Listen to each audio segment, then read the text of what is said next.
As far as the funds, how we generate returns, what we do is we aggregate that. We have a hedge fund that's an investment company. DWP is registered as an investment company, and it's the manager of the hedge fund. You contribute your assets to the hedge fund. You sign a subscription agreement. You do all the stuff. You put them up as a capital asset inside that. And that's held in institutional custody. That's then reflected with our counterparty off exchange and out of custody. So we mitigate counterparty risk. If something bad happens, they go bankrupt, something happens, we're not a creditor. They can't take your assets because they're on our side of the fence. So we mitigate counterparty risk. They get reflected. They're mirrored. We get a line of credit or a line of margin against that mirrored value. And that's what they trade in a market neutral strategy. These market neutral strategies have 5 and 6 year track records. They've produced anywhere between 20 and 40% per year for the past 5 and 6 years. Now you're like, all right, well, if they've produced that much, and that's actually really those are really good returns. And I wouldn't believe it myself if we didn't have like full audits of this stuff done by KPMG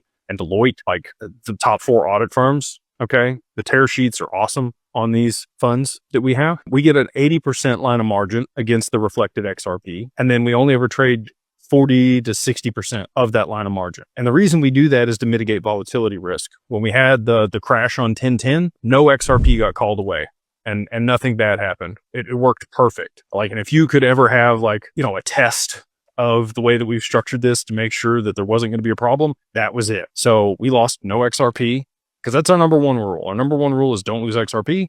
Number 2 rule is refer to rule number 1. So we structured it where we've mitigated all counterparty risk and we've mitigated volatility risk. The only risk in the funds, and this is a risk, is that they lose money over the quarter in their strategy, which has happened 2 times in their history. They have lost money over the quarter. Now, that doesn't mean they're going to lose money over the year. They've made anywhere between 20 and 40% per year. So you could still have a negative quarter and still make 20% a year. It's not a guaranteed return on these funds. They are not yield. They are returns, and they are paid out quarterly to mitigate the risk of a loss, but they will potentially still occur. So doing the best we can with what we got. This is the only regulated way to be able to generate returns on your XRP here in the US. And that is how it's structured. If you want to learn more about those things, you can reach out to Digital Wealth Partners. Go to the contact us form over there at digitalwealthpartners.net.